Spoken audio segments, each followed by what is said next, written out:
Bonjour à tous les chômeurs, bonsoir à tous les travailleurs, pour ceux qu'on a ref. Ici Lambda, et vous regardez la revue d'actualité tri hebdomadaire. Le commentaire du jour sera désormais à la fin de la vidéo. Donc aujourd'hui, je vais réagir à chaud à l'extrait d'une interview de Mister MV. Voilà, ça me fait délirer. Je connaissais pas trop ce mec, il m'avait fait énormément rire quand il imitait Bigard avec son application de face swap instantané pendant le The Event, il y a quelques années de ça. Mais entre-temps, j'ai fait l'erreur de lire quelques-uns de ses tweets. Bon, j'ai essayé d'en retrouver pas mal pour imaginer un peu mon propos quand je parle de ces pires tweets gauchistes, mais bon, le seul truc que j'ai trouvé, c'est un topic de JVC avec une URL vers un de ses anciens tweets dans lequel il dirait littéralement ouais, les électeurs RN, niquez bien vos mères. Malheureusement, l'URL est un lien mort, donc j'imagine qu'il a supprimé le tweet. Et je vous cache pas que bon, est-ce que j'ai vraiment besoin d'aller chercher des techs gauchistes qu'il a eu sur Twitter? Je pense que c'est de notoriété publique que c'est un giga gauchiste maintenant. Et c'est d'ailleurs bien dommage qu'il soit un gauchiste. Bon, oui, mais surtout qu'on soit au courant, parce que ça fait partie de ces streamers que j'aurais probablement continué à regarder s'il avait juste fermé sa gueule en politique. Voici l'extrait. Quand il y a eu les européennes et les législatives anticipées, bah, j'ai vu, enfin moi je fais partie de la génération qui était dehors quand en 2002, hein, quand Le Pen était,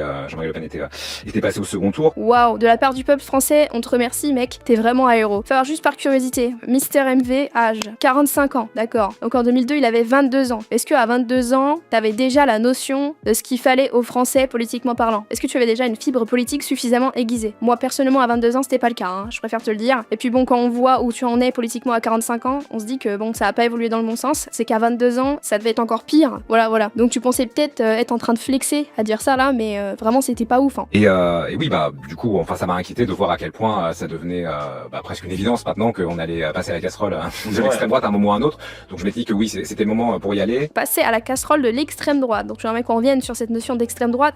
Qu'est-ce qui est extrémiste aujourd'hui en France? C'est-à-dire que si vous voulez, en termes de mesures côté Rassemblement National et même Reconquête, il y a encore plus à droite que le Rassemblement National, ils ne sont même pas pour le rétablissement de la peine de M. Et philosophiquement, je pense que même la peine de M, ça n'est même pas extrémiste. À la limite, la pratique de la torture dans des cas extrêmes à but dissuasif, alors je dis pas que je suis pour évidemment, mais ça serait une mesure extrémiste, comparé à la peine de M qui n'a pour but que de neutraliser définitivement l'individu incriminé. Moi vraiment, ces gens, je ne comprends pas, ils trouvent extrémiste le simple fait d'avoir des frontières. C'est-à-dire que eux, s'il y a un cambrioleur qui débarque chez eux à 4h du mat et qui les réveille, ils sont en mode ah vas-y mec, mets-toi bien, prends tout ce que tu veux, ils le check et tout, pas de soucis. Non en fait, tu appelles la police, tu fais dégager le monsieur. C'est comme ça que ça fonctionne dans un pays civilisé, et du coup bah à l'échelle du pays, c'est la même chose. Et encore là je parle du coup des cas de clandestins, des OQTF, tout ça, je pense que c'est le sujet sur lequel le RN et Reconquête sont les plus extrêmes, même si du coup bah comme je viens de le dire, ça n'a rien d'extrême, ce qui compte en faire en tout cas de tout ça. Pour beaucoup évidemment c'était, enfin j'ai pris des milliers de messages de haine, de menaces de mort à ce moment-là, parce qu'on sait très bien que ce genre de débat se passe de manière paisible. Tu penses attendrir qui là en fait? Explique-nous. Ta simple présence chez France Inter, contrairement à des personnalités de droite, si on devait prendre un équivalent, est-ce que Sardoche est invité chez France Inter? Le harcèlement c'est dans les deux sens, on est d'accord. Mais le harcèlement plus l'invisibilisation, la censure, la cancel culture, et donc la justification vers davantage de harcèlement. Qui l'a subi? La gauche ou la droite? Donc là tu vas faire pleurer personne en fait. En plus, enfin on parle d'internet quoi. Internet c'est un bain de sang. Donc vraiment on s'en fout de ton harcèlement vis-à-vis de tes techs politiques quoi. Je veux dire, à la limite tu serais harcelé gratuitement, parce que j'estime que les gens qui expriment leur désaccord politique avec toi, on sait pas du harcèlement. Après il y en a qui le font de manière plus ou moins virulente, bon effectivement c'est pas ouf. Cela dit, voilà, si ça avait été du harcèlement, je sais pas, parce que tu prends la défense de quelqu'un, peu importe, en fait n'importe quelle cause relativement noble, pourquoi pas, mais se plaindre du harcèlement, notamment sur Twitter, avec les techs politiques que tu nous tapes. Mais oui, j'étais très vocal pour le coup, mais c'était pas par calcul, c'est ouais, je sentais que c'était important pour moi et je trouvais ça naturel.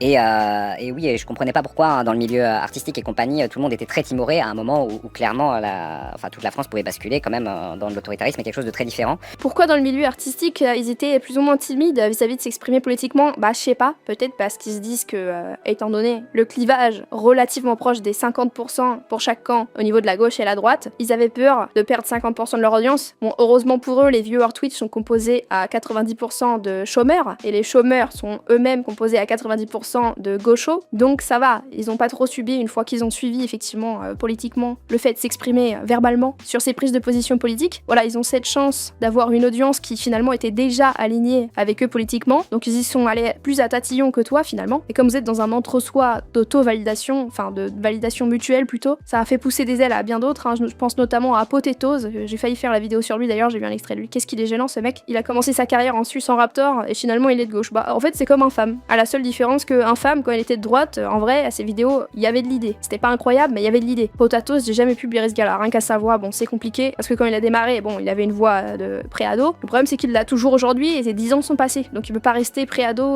voilà, tu peux pas. Normalement si t'es pré-ado c'est que t'as 12 ans, 10 ans après t'as 22 ans. Pourquoi t'as la même voix qu'à 12 ans? Ça n'a pas de sens, bref. Et après tu nous parles de totalitarisme, bien sûr. Donc en fait, toi tu vois que la droite en France est sur le point de potentiellement gagner des élections et tu te dis oulala c'est du totalitarisme. Bah non en fait, puisque les gens sont en train de voter et de faire passer la droite. C'est le contraire du totalitarisme, c'est de la démocratie. Mais bon, mettons, parce que c'était le cas aussi pour le moustachu, il s'est fait élire, tu me diras. Et c'est par la suite qu'il a initié un totalitarisme. Donc vous avez une peur premier degré, si j'ai bien compris, hein, que des gens comme Marine Le Pen ou Jordan Bardella par exemple, ou Éric Zemmour, qui ont déjà un discours avec lequel vous n'adhérez pas, relativement clivant, et vous pensez que ce discours en fait c'est une facette, ils veulent aller bien plus loin que ce qu'ils disent. Et vous pensez que ce bien plus loin c'est au même niveau que les camps de concentration, les chambres à gaz, tout ça. Vous pensez premier degré que ces gens-là ils veulent aller jusque là. Vous dites pas qu'ils veulent juste des frontières quoi, faire appliquer les OQTF, faire construire des prisons un peu moins confort, un peu plus grandes, histoire de baisser le taux de récidive en France, de rendre le climat plus sécuritaire. Genre là vous vous dites que la situation en France elle s'est pas dégradée là depuis des décennies, tout va bien, le RN est reconquête, en fait toute la droite, hein, parce qu'il y a pas que, mais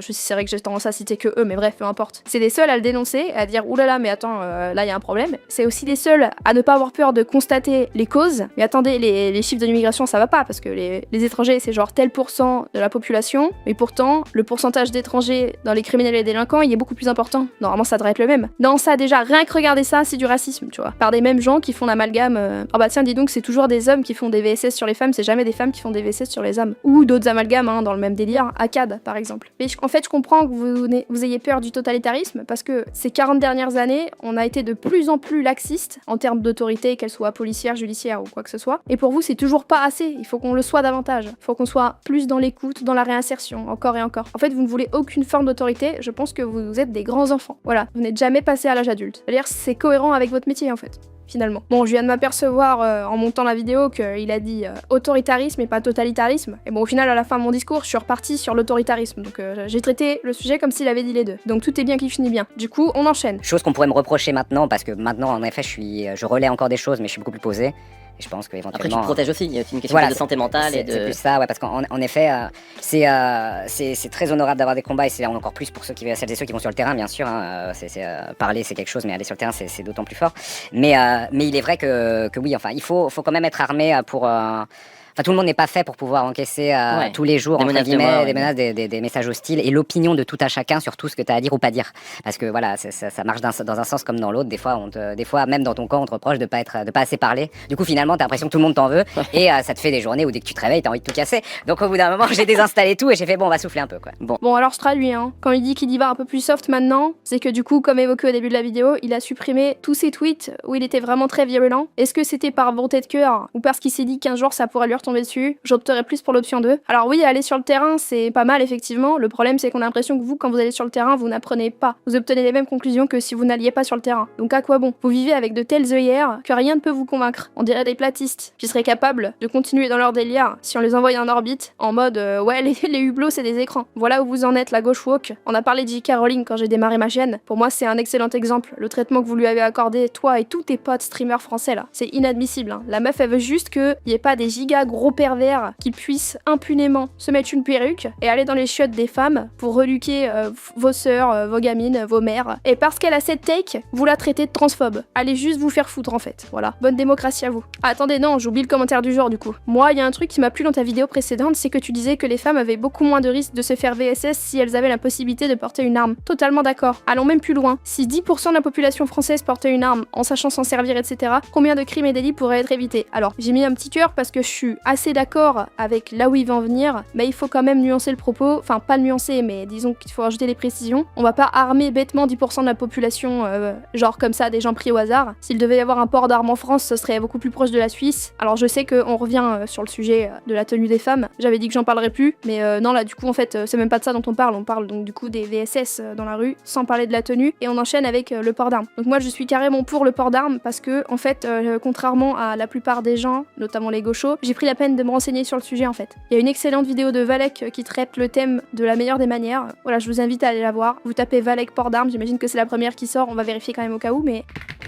Oui voilà, effectivement, donc c'est le port d'armes, entre parenthèses, feat Bruno le Salé, sur la chaîne de Valek, excellente vidéo. Et donc c'est parfait parce que ce commentaire du jour me permet de dire ce que je pense du port d'armes, mais au lieu de développer ma pensée, je peux juste vous envoyer vers la vidéo de Valek qui résume ce que je pense du sujet de la meilleure des manières, dans le sens où je suis 100% d'accord avec la globalité de la vidéo. Donc voilà. Et c'est marrant parce que ça fait partie de ces sujets justement où, comme j'en parlais au début de la chaîne, au début on est contre le port d'armes par défaut, et en fait quand on se renseigne, on change d'avis. Merci à tous les tipeurs. Donc là j'expérimente un peu, hein. Je mets ça en fin de vidéo. Peut-être que ça changera à l'avenir, je le mettrai entre l'intro et le sujet. Je parle pour les tipeurs du coup. Le commentaire du jour il restera à la fin quoi qu'il arrive. Voilà, n'hésitez pas à me soutenir si vous aimez mon travail pour que je puisse continuer tout simplement à le faire en fait. Parce qu'il va bien arriver à un moment donné où il va falloir que je chiffre d'une manière ou d'une autre parce que sinon je pourrais tout simplement pas continuer. Donc espérons que je puisse. Voilà, mais en tout cas, c'est le meilleur moyen si vous voulez que la chaîne continue, de faire en sorte qu'elle continue. Un petit euro, c'est pas obligatoire, hein. Si vous avez pas les moyens, ne donnez rien. D'autres pourront potentiellement le faire pour vous. Mais voilà, si vous avez les moyens, n'hésitez surtout pas. Allez, bonne démocratie à vous.